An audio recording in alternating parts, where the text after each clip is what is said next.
தஞ்சை அருகே திமுக தலைவர் ஸ்டாலினின் பிரச்சார வாகனத்தை பறக்கும் படையினர் சோதனை மேற்கொண்டிருக்கின்றனர். முக்கிய செய்தியாக பார்த்து வருகிறோம்.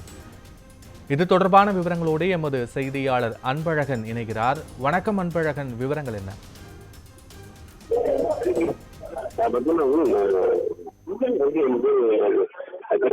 தேர்தல் பரப்புரையை முதல்வர் தொடங்க போகிறார். அங்கு பரப்புரை தொடங்க உள்ளார். இந்த சூழ்நிலை இன்று தஞ்சாவூர் வந்தவுடன் தஞ்சாவூர் விமானத்தில் இறங்கி சாலை மார்க்கமா திருவாரூர் சென்றார். அப்போ தஞ்சாவூர் மாவட்டம் பாபநாசம் அருகே இருக்கிற சாலியமங்கலம் தேசிய நெடுஞ்சாலையில தான் அவர் வாகனத்தை தேர்தல் அதிகாரிகள் சோதனையிட்டனர். இதனாலதான் ஒரு பரவாயில்ல. தொடர்ந்து ஏற்கனவே பாண்டிச்சேரி முதல்வர் ரங்கசாமி அவர்களுக்கும் சோதனை ஒன்று நடைபெற்றது.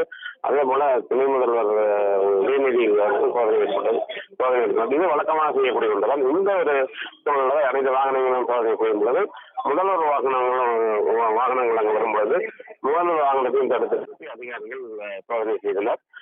அதுதான் ஒரு பரபரப்பை கொள்ளலாம் என்றால் திருவாரூர் இன்று முதல் பரப்புரை ஏற்பட்டுள்ள சூழ்நிலை தேர்தல் ஆணையத்தினர் சார்பாக பல்வேறு இடங்கள்ல தொடர்ந்து மாநிலம் முழுவதுமே அந்த கண்காணிப்பு சோதனை என்பது தீவிரப்படுத்தி வருகிறது.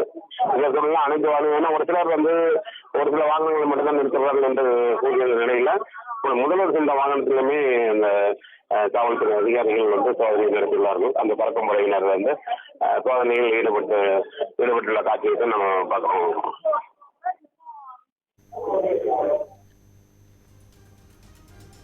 காட்சிகளோடு விவரங்களுக்கு நன்றி அன்பழகன்.